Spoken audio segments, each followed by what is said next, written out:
ይስጥልን የመከላከያ ሰራዊት ዩቲዩብ ቻናል ተከታታዮቻችን ወቅታዊ መረጃዎችን አደርሳችኋለሁ። አብራችሁን ቆዩ።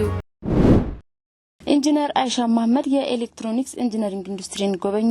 የመከላከያ ሚኒስትር ኢንጂነር አይሻ መሐመድ በመከላከያ ኢንጂነሪንግ ኢንዱስትሪ ኮርፖሬሽን ስር ከሚገኙ ኢንዱስትሪዎች አንዱ የሆነውን የኤሌክትሮኒክስ ኢንጂነሪንግ ኢንዱስትሪን ጎብኝተዋል። በጉብኝቱም የመከላከያ ኢንጂነሪንግ ኢንዱስትሪ ኮርፖሬሽን ዋና ዳይሬክተር አቶ ጌታቸው ኃይለማርያምና የኮርፖሬሽኑ ከፍተኛ አመራሮች የተገኙ ሲሆን የመከላከያን ፍላጎት ከማሳካት አንጻር ኢንዱስትሪው የሚያመርታቸው የተለያዩ ርቀት ያላቸውን የአጭር የመካከለኛና የረጅም ርቀት ሬዲዮኖችን ተመልክተዋል። ሚኒስትሯ የተለያዩ ርቀት ያላቸውን ራዲዮኖች በራሳችን አቅም ማምረትና መገጣጠማችን እንደ ሀገር ብሎም እንደ ተቋም በጣም ከፍተኛ የሆነ አቅም እንዳለን የሚያሳይና የሚያበረታታ ነው ሲሉም ገልጸዋል።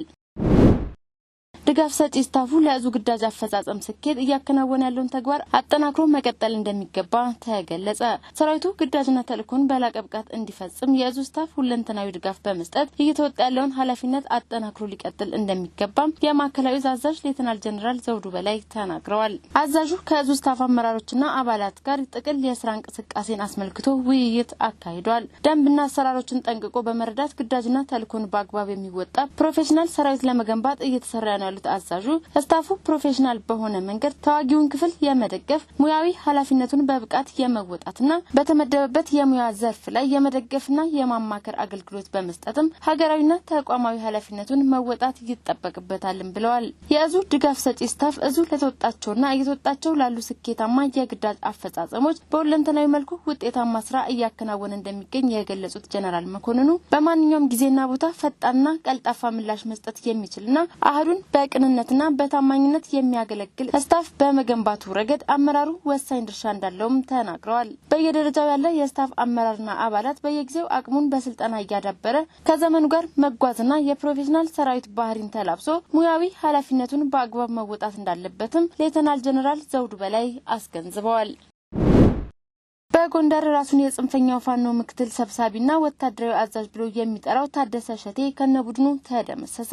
በደቡብ ጎንደር ዞን የተሰማራው የምስራቅ እዝ አንድ ኮር በግዳጅ ቀጠናው የጽንፈኛውን ቡድን አመራርና አባላት በመደምሰስ የተለያዩ ነፍስ ወከፍና የቡድን መሳሪያዎችን በመማረክ አካባቢውን የማጽዳት ዘመቻ አጠናክሮ በመቀጠል አመርቂ ድል ማስመዝገብ መቻሉን የምስራቅ እዝ ኮር አዛዥ ብርጋዴር ጀነራል ተሾመ ይመር ተናግረዋል። ክፍለ ጦሮች በየቀጠናቸው ሀገር አፍራሹ ኃይል ላይ ከፍተኛ ምት በማሳረፍ የጠላትን አመራር ሳይቀር በመደምሰስና በመማረክ ታሪክ እየሰሩ መሆኑንና የጽንፈኛው ኃይልም እየፈረሰ መግቢያ መውጫቶ መሳሪያውን እየጣለ ወደ አቅራቢያው ከተማ እየገሰገሰ ይገኛል ያሉት አዛዡ ሰላሙን በማጣትና አገልግሎት ለማግኘት እንኳን ተቸግሮ የነበረው ህዝብም አሁን ባገኘው ሰላም ደስተኛ መሆኑን ገልጸዋል። ቀደምት አባቶቻችን የሰሩትን የጀግንነት ታሪክ እኛም በመድገም የራሳችን አድዋ ለመፍጠር ከየትኛውም አቅጣጫ የሚነሱ ግጭቶችን በማምከን ኢትዮጵያን የማስቀጠል ኃላፊነቱ ያለው እጃችን ላይ ስለሆነ ጠላቶቻችንን አይቀጡ ቅጣት እየቀጣን ህዝባችን ሰላም እንዲያገኝ የማድረግ ስራችንን አጠናክረን እንቀጥልበታለን ሲሉም ገልጸዋል። አመራሩን ጨምሮ 19 የጽንፈኛ ቡድን አባላትን በመደምሰስ 8 በመማረክ 19 ክላሽ 2 ብሬን 7 የቃታ መሳሪያ 2 ሽጉጥ በአጠቃላይ የተለያዩ አይነት 30 መሳሪያዎችና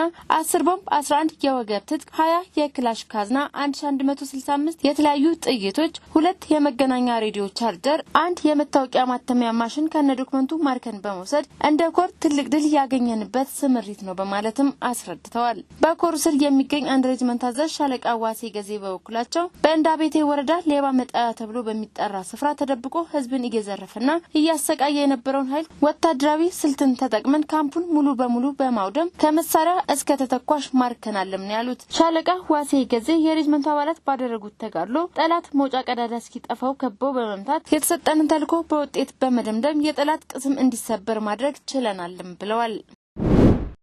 የመከላከያ ሰራዊት ዩቲዩብ ቻናል ተከታታዮቻችን ወቅታዊ መረጃዎቻችን እነኚህን ይመስሉ ነበር። ቻናላችንን ላይክ፣ ሰብስክራይብ በማድረግ ቤተሰብ ይሁኑ። ላለው በያላችሁበት መልካም ጊዜ